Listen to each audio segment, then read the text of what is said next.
Assalamualaikum warahmatullahi wabarakatuh. Subahul khair. Selamat pagi anak-anakku semuanya. Wa kaifa halukunna? Bagaimana kabarnya anak-anak? Arju minkunna fi sihatin wa afiyah. Pak Agus tetap berharap mudah-mudahan anak-anak semuanya dalam keadaan sehat walafiat ya. Anak-anak, hari ini kita akan mempelajari tentang mubtada dan khobar. Apa sih mubtada dan khobar itu? Kalian perhatikan keterangannya berikut ini ya. Yang disebut dengan mubtada adalah kalimat yang berada pada urutan yang pertama dari sebuah kalam. Kemudian mubtada ini menjadi subjek atau pelaku. Sedangkan yang disebut dengan khobar adalah kalimat yang berada setelah urutannya mubtada atau pada urutan yang kedua. Kemudian khobar ini menjadi predikat. Dan khobar ini juga menjadi keterangan yang menjelaskan tentang makna dari mubtada yang masih belum jelas.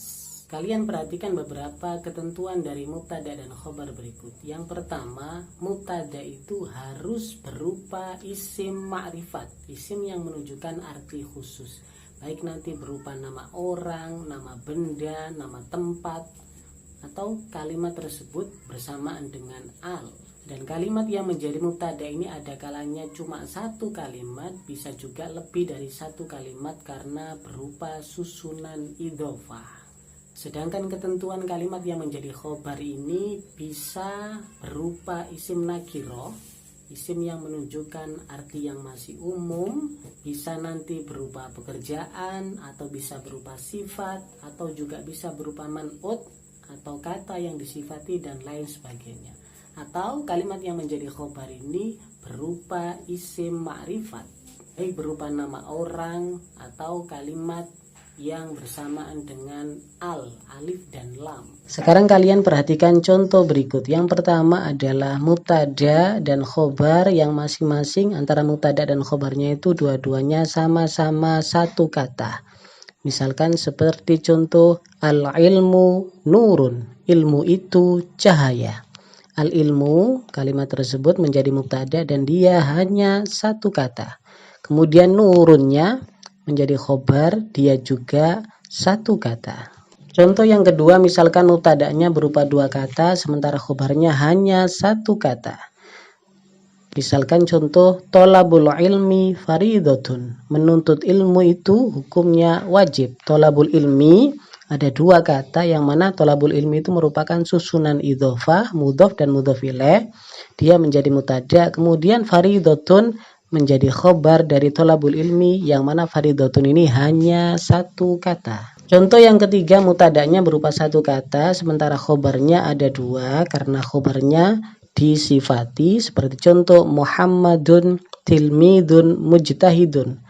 Artinya Muhammad siswa yang sungguh-sungguh. Muhammadun menjadi mubtada dan dia hanya satu kata. Kemudian tilmidun mujtahidun, tilmidun itu menjadi khobar, kemudian mujtahidun menjadi naat atau sifat dari tilmidun. Berarti ada dua kata ya. Kemudian yang terakhir, mubtada dan khobar dua-duanya terdiri dari dua kata atau lebih. Misalkan contoh yang terdiri dari dua kata, dua-duanya terdiri dari dua kata. Al-waladus solihu tilmidun zakiyun, yang artinya anak yang soleh itu siswa yang cerdas.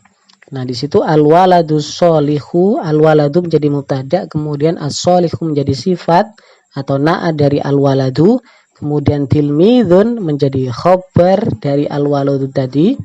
Kemudian zakiyun menjadi sifat atau menjadi na'at dari tilmidun. Ini dua-duanya terdiri dari dua kata antara mubtada dan khobarnya. Kemudian misalkan contoh mubtadanya terdiri dari dua kata karena dia merupakan susunan idhofah. Kemudian khobarnya terdiri atas tiga kata. Contoh misalkan as-sayyidatu salama mudarrisatul lughatil indonesia, yang artinya Ibu Salama adalah guru bahasa Indonesia. As-sayyidatu salama, di situ kalimatnya menjadi mubtada. Dia merupakan dua kalimat, dua suku kata. Kemudian mudarrisatul lughatil indonesia menjadi khobar yang berupa susunan idhofah. Jelas ya anak-anak? Demikian anak-anak penjelasan singkat tentang mubtada dan khobar, mudah-mudahan bisa difahami.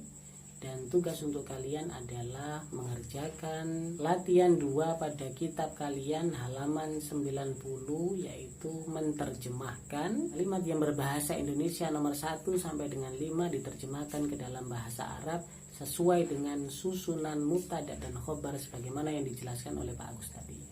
Sekian, kurang lebihnya mohon maaf. Alhamdulillahirabbil alamin, syukron atas perhatiannya. Pak Agus mengucapkan terima kasih. Assalamualaikum warahmatullahi wabarakatuh.